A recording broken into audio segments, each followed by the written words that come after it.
Hello, everyone. Welcome to another episode of the Because Football podcast. This is your host, Andrew, and very excited for our guest today to speak with us and to introduce him to you all. Our guest today will be Frank Dell'Apa. If you know anything about American soccer and have followed it for the past few decades, you've definitely seen Frank's work. He's been writing about soccer for the Boston Globe since July 4th, 1988. That was the day the 94 World Cup was awarded to the U.S., but started covering the game even before that in the NASL days with the Las Vegas Quicksilvers, which we're going to chat about as well. He's been to multiple World Cups, Super Bowls, NBA Finals.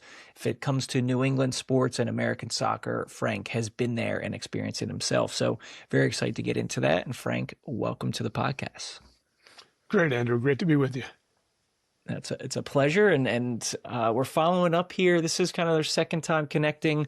I was so fortunate to be able to visit you at your home, actually, in New England, outside of Boston, for our road trip to the World Cup documentary series, and you were an integral part of lending your insight and knowledge to that. So thank you again for being a part of it, and it's great to have you back here. Yeah, great to be with you. And let's start with your early memories, right? So you're originally from Colorado, right? But what's one of your earliest memories? Yeah, it was a totally different era. I'll tell you, my first actual game I ever saw was the 1966 World Cup. Was actually shown on TV, and I remember tuning into that. A lot of people did, I think.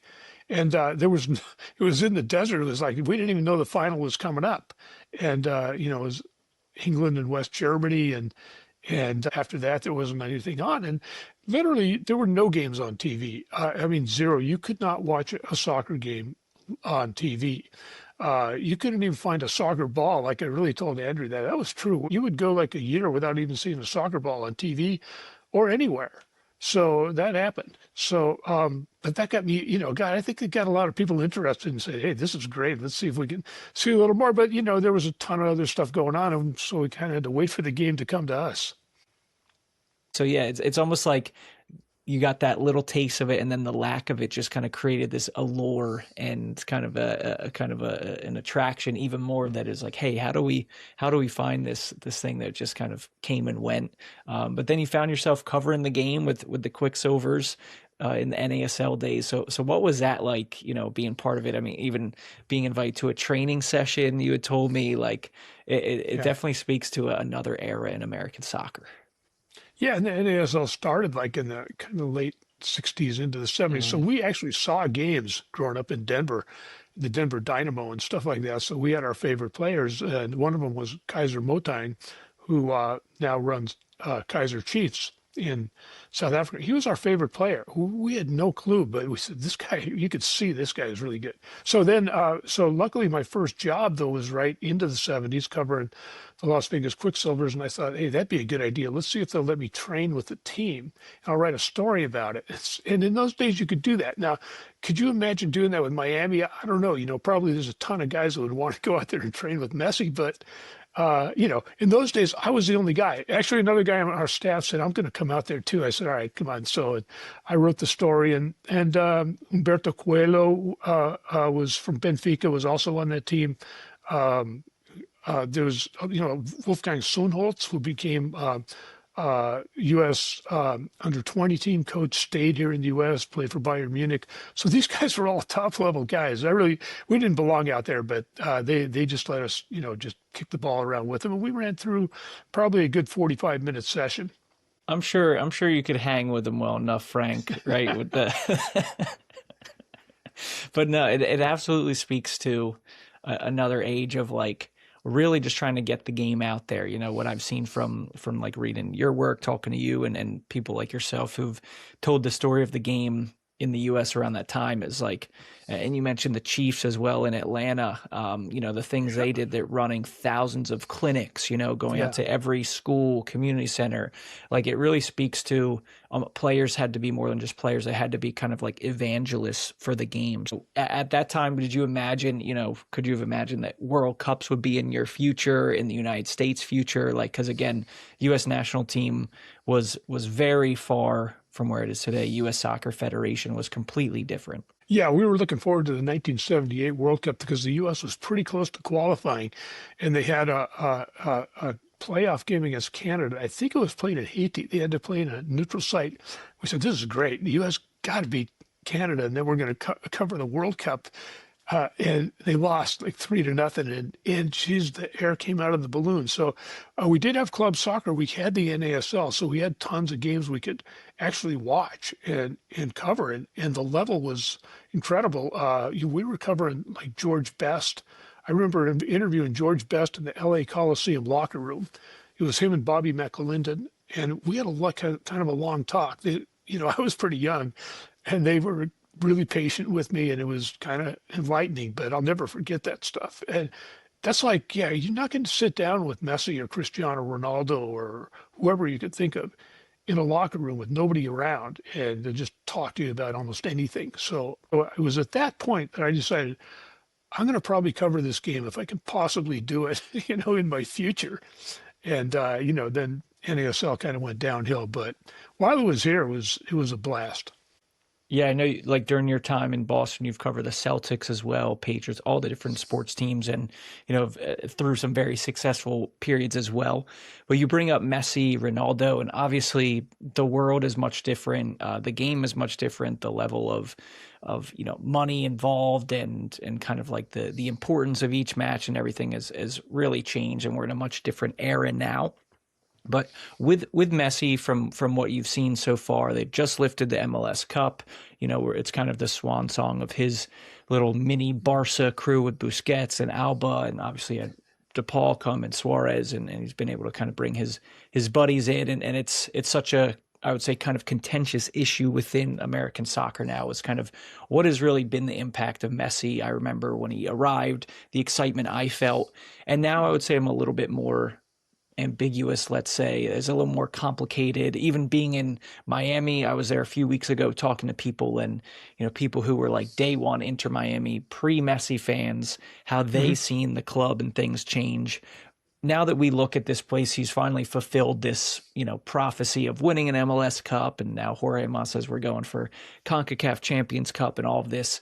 What would you say on for the league itself, but also on a cultural level and interest in the game? How has this played out? What are your thoughts so far? Yeah, I think it's actually been extremely successful, and uh, I hope that they can continue this in Miami. And I was like, you probably, I know my wife is like, she's saying, how did they get Messi? Everybody's like that follows the game and has their team. They're saying it's like this is unfair and all that. And yeah, it kind of is. But I think that watching that final game and then Miami in the playoffs, I thought they brought the game to a different level, and I think that's really important. And I think that needs to be supported and maybe continued, if instead of penalizing teams for success, which sort of the MLS rules do. I'd like to see that continue because they made the game look like it should. When it's played well. And listen, they're still going to struggle in CONCACAF and, outside the region, outside MLS. But that was a really good show, really good advertisement for the game. MLS Cup needs to be a showcase for the game, a showcase for MLS, and that really was.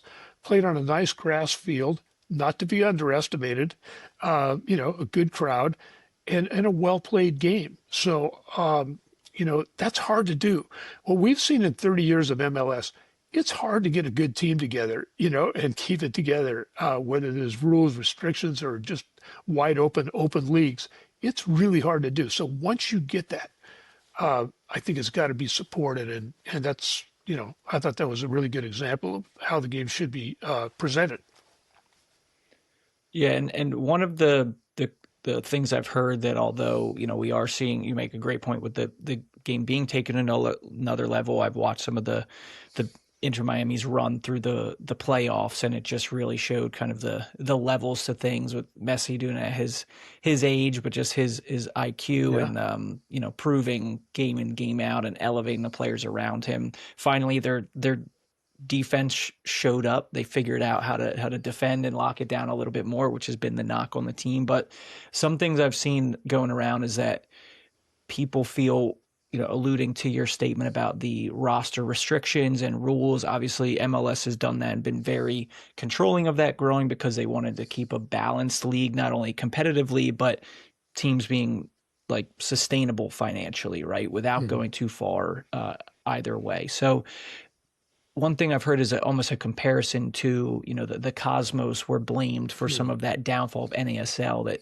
they had this kind of, let's say not unlimited, but massive purse to be able to bring in huge stars. The rest of the league had to keep up with that. And then it kind of tipped the scales where the amount of revenue coming in from media, TV, ticket sales, all of that couldn't sustain it. So, do you think that there's a danger of that happening, or do you see it? We're in a very different place in terms of like where MLS is compared to NASL status. Yeah, very different place, Andrew. Good point there too. But this is always it's a key question in all American sports, or maybe all sports, is um, this arms race that you get into bidding wars, and the owners, you know, spend themselves into oblivion. They have to be protected from themselves, as they say. Mm. We don't know, I'm not sure if that's the case. There's a lot of agents, there's a lot of people in sports that don't believe that to be the case, and there should be more open leagues. And certainly, I think MLS, there's room to spend a lot more. But yeah, you don't want to. I think the owners, when it started out, it was the lessons from the NASL needed to be learned, and that was that we got to really protect this thing. And I think everybody was in favor of it. I totally understood it, and I was sort of in favor of it, and I still am, because without MLS, it was a lot more difficult for the game in this country. There was nothing for the media to cover. We didn't have points of conversation, and that trickled down to the entire country for anybody that was playing soccer. We had tons of numbers of people playing the game, but if you don't have that top of the pyramid covered, Mm-hmm. it's a whole different thing. And, it's harder for everybody. There's no points of reference. It it just helps everybody. Like, let's say you're trying to get a playing field and you're a coach for the, a youth team or a high school, and you go in and they're saying, "What is this?" And then, but then you say, "Hey, look at Messi's," and you got all that. You got pro teams that helps turn it. Just helps everybody. So what I'm saying is, to have that safety net and all Mm-hmm. those things that keep MLS going. In theory, I'm not up for it at all, but in practice, it seems to be working. So I guess let's stay with it. At some point, maybe it breaks apart. Like, look at it's a monopoly, like all U.S. sports, pro sports. Eventually, monopolies change, break up, turn into hybrids. So I think MLS needs to keep going, and if it changes and there's some form of pro rel, if there's no salary caps or higher salary caps, that's in the future. So let's see. But yeah, it's an interesting project. Great experiments, worked so far. Yeah, I think there's a lot of things that, diehard fans and purists of the game in the U.S. They their bones to pick with MLS, and I can understand there's a lot of valid arguments, but I think still big picture, to your point, the fact that MLS has made it this far, and even in the last 10 years, the growth, has really been pretty incredible.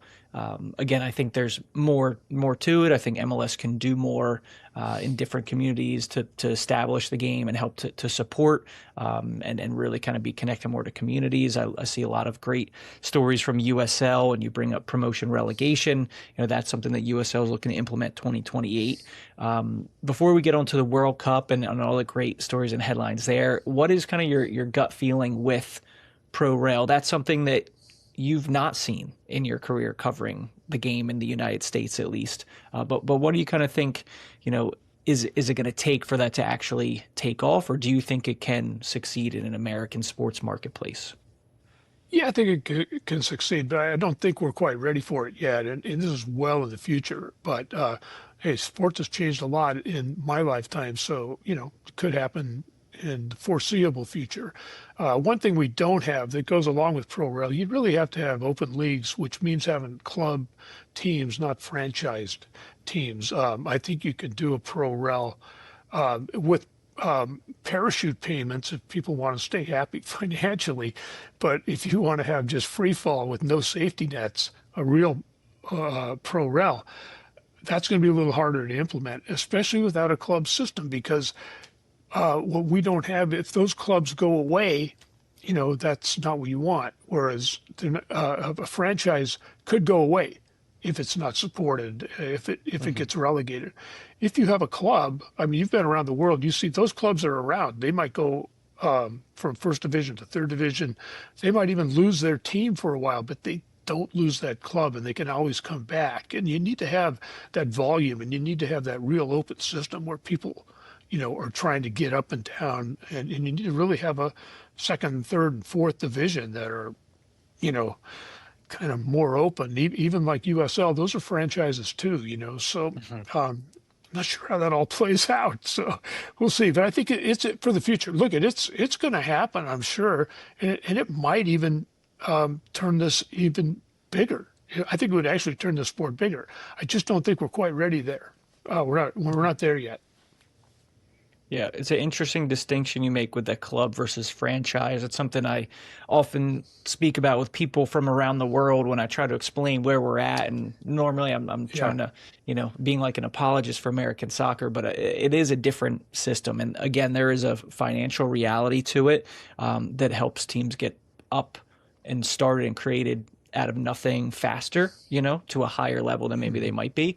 But when you say that club example, to me, I think more of a really like a community of people that are driving and sustaining that. It's more tied to place, so it is a different system. And I'm curious. I had that conversation the other day with someone of like, could we see that? Because as excited I am for USL to try this experiment, and I hope it goes well. Even some of the financial requirements they're stating for their top division is, you know, in the tens of millions plus for net worth, personal worth of these owners, Mhm.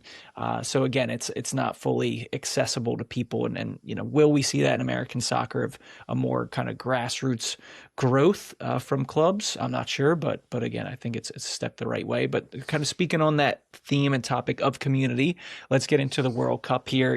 I like to call it the world's greatest cultural and sporting event, and it's Mm. coming to North America. And one of those locations will be in your backyard in Boston. We know the draw now. We're knowing ticket prices. We know the announcement of hydration breaks has just come out, and they will function also as commercial breaks, which is an interesting take as well. What do you see as some of the big headlines? What's sticking out to you as this is what number also? And before we get into that, Frank, what number World Cup is this for you that you'll be covering? Yeah, this will be my eighth World Cup, and I missed two. I missed the last two, Russia and Doha. We just couldn't quite swing those. So yeah, started 1990 in Italy, and I had a good string going there for a while too. So look forward to coming back to this one. Let's see. So out of all that stuff, let's get rid of the water breaks first because I'm totally against it. I think we've That's your basically, sore spot. yeah, it is. I think media, I think a lot of people, I think everybody fought against that. We thought maybe that's going to happen, but let's fight against this as long as we can. And now they've, it's too late now. I don't think they're going to go back, unfortunately, because that's the kind of thing that's sort of, to me, it's against the spirit of the game. One of the great things about the game of soccer is you go to the poorest country in the world, the worst playing field you can find, kids wherever, it's still the exact same game, Hmm. and in so many ways, right? And as the World Cup final, it's the same game. You recognize it. And those guys don't take water breaks either, so around the world. So yeah, it's very artificial. It's a TV timeout, and I think it really ruins the game. But again, against the spirit of the game. But we'll have to live with it. Yeah, it seems like it, and that's been a big, one of many issues. I think that what many people feel as is the heart of the game is being challenged by the organizers and various decisions being made. But let's talk about some of the specific teams playing in Boston. We know the draw now, at least we know most of it, right? There's still the Mhm. playoffs, the inter Yeah. confederation playoffs, the UEFA playoffs are still going to be happening in a couple of months' time before we know the full field of teams. So we know most. So Boston is going to be hosting. I've got our list here. You're going to have starting off with Haiti, Scotland. That's going to be your opening game. You're going to have Norway versus either Bolivia, Iraq, or Suriname. We got Scotland again against Morocco, England, Ghana, Norway, France, and then you'll have a round of 32 and a quarterfinal at Gillette Stadium, which is being called Boston Stadium officially for this World Cup. But of those matchups, of those countries, what sticks out to you? What are some of these storylines that excite you? It might be connected to, the New England region in particular, or just in general. Yeah, it would be great to have Haiti here. It's a big Haitian community here, and those guys, they play the game everywhere you go. Every team I've ever been on, we always had at least a couple Haitian guys on the team. So that'll be great to have them come out, and I think obviously Norway is going to be big. Norway, France, that's a good game for the region, and there's actually some history on that. In the 1984 Olympics were actually played at Harvard Stadium here. Norway played against France, and France Okay. happened to win that game, and yeah, they won the Olympic gold medal. So long time ago, but the goalkeeper for that Norway team was a guy named Erik Thorstvedt, who was 7 years with Tottenham Hotspur. His son, Christian, is a midfielder for Norway now. So there's some continuity. Very We like to cool. look for that stuff. Yeah. Yeah, it's a little removed. And so you kind of wonder who people are going to adopt here. And I think probably Scotland, because they're playing two games here and, a little more. I think they'll be here as sort of a home team. Hopefully they'll have a home base here too. It'd be great if Hmm. Norway does too, with Holland and some guys on that team, Odegaard, and a lot of guys on that Norway team that people haven't heard of. And I really wasn't aware of them until they, just wiped out Italy. And I watched the game and I said, geez, Italy's not looking too good here, but Norway looks really good. I think Norway could actually challenge and get pretty far in this World Cup. And so that'll be great to see them. I guess that's probably the team we should really keep an eye on. Yeah, and that's part of that group I. Many people, one of the conversations after the draw was, is there really a clear group of death, with an expanded field of 48 teams? Does it feel a little watered down? Or there's some of those unknowns, but between France, Norway, Senegal, and then, we'll see who kind of makes up that fourth one. I mean, those are three pretty strong teams with arguably you got arguably two of the best goal scorers in the modern game between Mbappe and Haaland Mhm. that'll be facing off. It's pretty great to see. I didn't know the Olympics connection, but that's one of the reasons I love talking to you, Frank, is because you have that context for everything. I know with Haiti in particular, we've got large Haitian community in the New England area. We're going to have a game in Philadelphia with Haiti as well. They're going to play Brazil. And this is Haiti's first World Cup in, I think, about 50 years. I think it was 74, if I'm not mistaken, was their first or the last time they're in the World Cup. So amazing to see, especially given all the domestic struggles they've had over the last few years. They played all their games in Curacao, I believe, through qualifying. So it's a team that, really has something to prove and something to play for. But there's an interesting connection I know you're familiar with. If we go back to the 1950 World Cup, U.S. upsetting England, the goal scorer for the U.S. was a guy named Joe Gaetjens, right? He was Haitian born, had moved to the U.S. And so he's got this really critical place in American soccer history as being the goal scorer in one of our most pivotal matches. But you did some stories on him. You went to Haiti to kind of track him down as well. So what could you share about that kind of Haitian New England connection and how that's embodied through the story of the footballer Joe Gaetjens? Yeah, Joe Gaetjens scored the goal against England, one to nothing. One of the greatest upsets in sports history by far. And his family ended up, part of them settled in New Hampshire, right around Boston. And I decided I'm going to go to Haiti and sort of track this story down before the '94 World Cup. So the U.S. happened to be playing a Olympic qualifier for the '92 Olympics in Port-au-Prince. So I went down there, met the team, and so just experienced the whole thing. Went to had some kind of pretty good guides, and they took me to where Joe Gaetjens actually lived, his house, and told me the story. And took me to the Fort de Manche, actual prison where he was taken and probably executed there.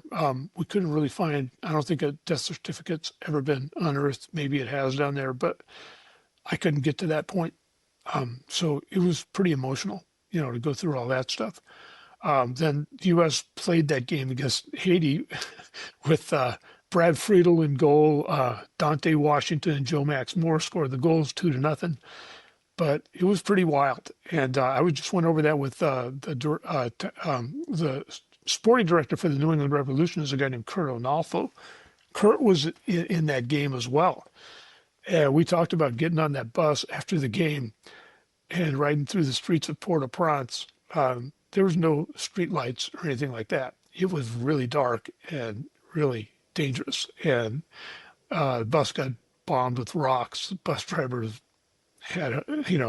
was getting treated by a doctor. He got hit in the head with a rock. But we got there. We got to the hotel. We were okay. That's one of those CONCACAF stories, right? Yeah. CONCACAF travel diaries. But could you give a little context for the audience of, you mentioned going to research more of Joe Gaetjen's story and why was he arrested? What is that? I've done some of my own research too. And one thing I found is that he had actually, although he played for the U.S., he actually never became a U.S. citizen. I guess this was somewhat common at the time, and you can see a lot of examples of this throughout soccer history of players kind of, it was a different system that we have now. But what was it that had, Joe Gaetjen's return and then, end up being arrested and then executed? What was kind of like the context around that? Yeah, it was a different time. Well, let's say I think Joe was working in New York. I think he came there as a student. And he just got in the soccer scene, and guys were just playing, and then they kind of put these teams together quick. And I don't think they checked too much on residencies, and maybe I think he had a resident permit or something, so that was good enough, But he was one of the players, so that was 1950. So by the time the he goes back to Haiti right after that, and there's been so many changes in there, and it seemed like a favorable time to go back. The family had a laundromat, I think, or some sort of a laundry service, and he was a spokesman for Colgate Palmolive or something like that, and they were trying to modernize the country and do things like that, and he was sort of part of that, but what I was basically came to understand was that there was jealousy, there were political favors, enemies, and somehow Joe, who didn't seem to be a highly politicized guy, got on the wrong side of that, or was perceived to be against the ruling government at the time, and it was just taken to jail because of that. And they just apparently executed people in that jail for some reason or not a reason. I was told by a relative of his best friend actually came and said, "We're picking you up," or something like that. That's what they did. I mean, until you go to places like that, you can't really imagine it. And even then, unless you live in a dictatorship or a place, it's so different from we are. You can't. So it's really hard to know exactly what happened or to really even understand it. So I got as close as I could and wrote what I could. And I don't. It's been really hard for anybody to go back there and find out much more. But you almost can't explain it. But this is a guy that played for the U.S. I'll tell you. Here's one last thing on that: is Henry Kissinger, when the Cosmos were going on, actually got involved in that. And Henry Kissinger tried to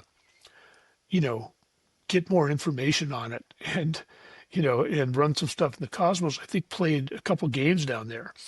So there were political things and, just sort of, people were interested in it, even Henry Kissinger. And I'm not sure how much more we found out, but it's really a sad story. Guys like Walter Barr, who played on that team, Harry Keogh, who were still around, would talk about him, and they just couldn't understand exactly what happened, but they just said he was one really great guy, and they just didn't think he was into politics at all. But different time. Yeah, no, it is a tragic story, and unfortunately, with those type of regimes, there's obviously that logic and rationale is goes out the window for most of us. when it comes to that kind of senseless repression. And I know a little bit of just like you kind of hinted at it, but like he had a lot of status even within Haiti. Like he was known as this, great player. And so the fact that he was still kind of targeted and was caught up in this, it just makes it even more shocking. But again, I think speaks to the interconnectedness, not only of, the United States, because everybody is, for the most part, right. We have some kind of roots or connection somewhere else. That's what's going to make this World Cup, despite the challenges that we're seeing when it comes to ticket prices, and even news are coming out about, visa processes and all of these things that are happening. I keep trying to refocus and set on, whether it is the diaspora communities in the U.S. or the people who are going to come visit. You mentioned Scotland. That's one that I've experienced, that, the European Championships last summer in Germany were everybody's second favorite. No Scotland, no party was the motto. And I expect that to continue to be true in the U.S. We're going to have, England, Ghana. I'm interested to see the turnout that you guys have with Ghana. That's another team that's very much in flux. They didn't even qualify for AFCON and somehow did manage to qualify for the World Cup, but tricky generation there. We know that the talent England has. So, it's going to be exciting to see who's going to be coming into New England. If we expand our focus outside of the region, what else are you looking at other stories and some of these matchups we're seeing in the group stages that kind of excites you and that we should keep an eye on? Usually the South American teams, win in the Western Hemisphere. Germany became the exception in 2014. Okay, Germany, I think, is not one of the favorites this time around. They're like ranked ninth. But I see those guys as actually, they're definitely challenge. And the reason I say that is because we got a good close-up look of Germany, because they came to Boston and trained a year ago. People don't really didn't know too much about that. They were at the New England Revolution Training Center, and then they played the U.S. in Hartford and dominated that game.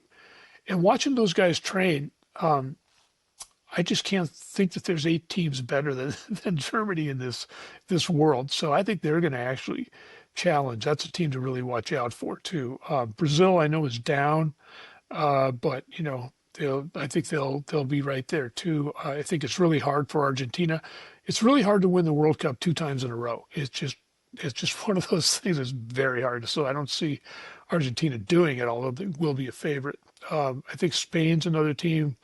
Whoever gets a chance to watch them, that's a clinic, every time. So France has been to 4 of the last 7 finals, won 2 of them. So I got to think they got a really good chance to get to the final.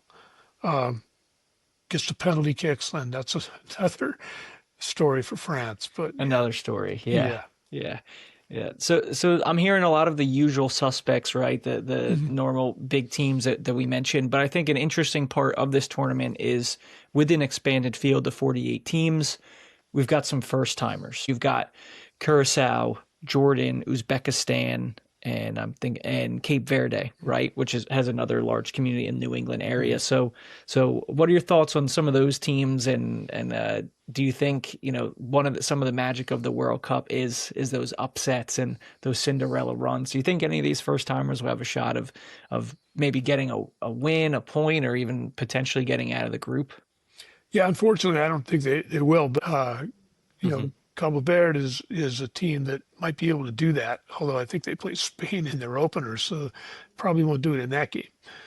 I think what's key to those teams, too, is you got to maybe be able to, at least the Caribbean teams, try to recruit a couple more guys from outside the country that maybe hadn't played for the national team. And I know Cabo Verde's tried to do that unsuccessfully. You really have to do that, and that's what teams like Jamaica did in the past in '98, and they brought in maybe too many English guys this time, they're saying, but it's a different level at the World Cup stage, and it's really hard when it's your first time there. So I think that's a key. I think Congo, I'd like to see those guys in. That's a really impressive team. They knocked out Cameroon and Nigeria. That's really hard to do, and they did it. I actually watched those games. I thought they were a really technical team and obviously physical too. So Yeah, I'd like to see those guys in. I think they could actually, if not advance, at least pull off an upset or two. No, absolutely. I was fortunate to see. I saw Cape Verde play at AFCON last year, and they blew me away. I mean, they came out. They knocked Ghana off. They just have a really strong team. They have some guys that have had an MLS presence. I think Ryan Mendez has played MLS. Montero is currently back in Holland, but played with the Union, played with the Earthquakes, I believe. So, really fun team to watch. A lot of energy, and it's like, but it's also one of those things where were they just capitalizing? Was it just clicking at that moment, and it was the tournament energy, and that lifted them? And so I think hopefully of some of these newcomers or let's say old friends that are coming back for the first time in a while, can they capitalize, and can it be a big moment? Again, it could just be one game, right? And that can really live. I think we saw that from the Club World Cup, that also similarly had a lot of criticism and a lot of people kind of looking down on it, particularly from a European media perspective. But being there and seeing it, you just saw what it meant to, everybody from your big Brazilian clubs like a Palmeiras I saw, or a Flamengo, to, these teams from Esperance Tunisia, Wydad Casablanca. You saw what it meant to just at least be part of the world stage, and maybe draw a game, maybe win a game, just score a few goals, have a few moments of celebration, but you're in the global football history books, right? You become part of that tradition, and I think that that's something that people underestimate, and that kind of adds another level to things. Again, there's a lot of kind of naysaying of, oh well, Uzbekistan or Curacao, like what really is the level going to be? But they've earned a ticket, and so it'll just be interesting to see kind of what mini stories happen within that. It's not always just about who's going to win the tournament, but what kind of moments and lifelong memories will be made just in a split second in these group stages too. The first round of the World Cup is really, it's mostly just, it's a party, it's a celebration. It's probably the best party in the world, but that's what it is. Most of the teams come here, they are not going to advance. They don't feel like they're going to advance. They just want to get like a point, have one good game, maybe get one win. And, the fans are coming here. They don't expect them to win the World Cup or even get to the, elimination rounds, but they're going to really enjoy it. The teams that are going to go on that are favorites, they just want to get that through that first round. They got to conserve energy. You'd have to get through 8 games to win it now. So there's a few teams that they can't blow it all out in that first 17 days. So they're going to kind of pace themselves to get through it. And then it's fun. I mean, the first round is really fun. It's only 17 days. And then it kind of sorts out after that. Then it starts getting serious with elimination rounds. But yeah, I think we'll see some of that. And even if teams don't do well, you just want to see them show what they can do. Curacao, I think, really is fighting a huge uphill battle. They've got a great coach. So I think maybe they can just hang in there, and then kind of just enjoy it. If you can enjoy it, getting beat by, teams. But yeah, it'll be fun first round. What are your plans during the tournament? Do you have any schedule sorted out, or what are your hopes for being able to cover the tournament yourself, Frank? Yeah, good question, Andrew. The industry's changed so much. It used to be we're covering like every game, almost every game, and we're going there live in person, either me or somebody else on the staff. So now we're going to be covering. There'll be 7 games at Foxborough, so I'll probably cover all those, and then maybe we'll go to New York, Philly. I don't think we'll travel nearly as much. You can sit in front of your TV set and cover games, so I think we'll be doing some of that. I'm good with just going to Foxborough and seeing those. We got a lot of good games here. I mean, Morocco coming in, like you said. I mean, these are teams you really want to see. So the problem, though, I think by the expanded field is there's in that first round there's 72 games in 17 days. So do the math. I mean, you can't watch all of them. In the World Cup, you want to watch every game if you possibly can. Now it's impossible. We used to do that, or try to do that, and it kind of burned you out a little bit, but you could do it. And, you get a lot out of it.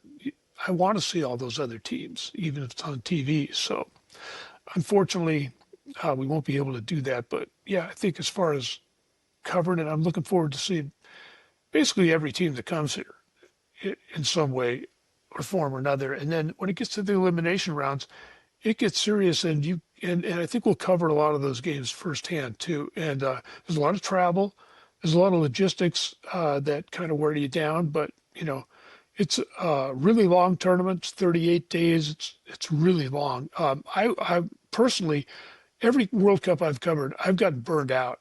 About three quarters of the Hmm. way through, I remember that day when I Yeah. got burned out, where I was, and you're just like exhausted, and they say, all right, they do give you a couple break days in there. The teams get a couple days off, and you just like chill out those days, and that's it. And then You're you like, I get don't want to back. see any spherical object, right? I don't even want to think about whatever this is. Yeah, I hear you. Yeah. Yeah. Yeah, you get burned out. It's just a burnout. And then you come back and you get to the final and the semifinals, quarterfinals. So yeah, just Yeah. looking forward to. Yeah. No, I can't imagine your kind of the cycles. It's like you're watching games, you're writing, taking your notes, then you've got to put your stories out right away. Then it's for the next one, then you're preparing for the next one. And like you said, they're coming thick and fast with the volume of games. It's something else. Do you have a routine or something then to kind of unwind? You always plan a vacation after the World Cup, if you can, or how do you try to bounce back after, obviously what's a good problem to have Yeah. of covering this amazing event, but like you said, it's just so taxing and demanding, not only from a fan trying to watch, but for you, working and covering games. Yeah, I think we did that in Europe when they were World Cups there, and then you go somewhere and just cool out. I've got family over there, that kind of thing. I remember though after the Japan Korea one, '02, coming back, and I'm in the room I'm in right now. I did not leave that room for 5 days, maybe a week. I Hmm. couldn't get it. I couldn't even get out of bed for like 2 days. So yeah, you got to unwind from it, and hopefully you're in a good place. Yeah.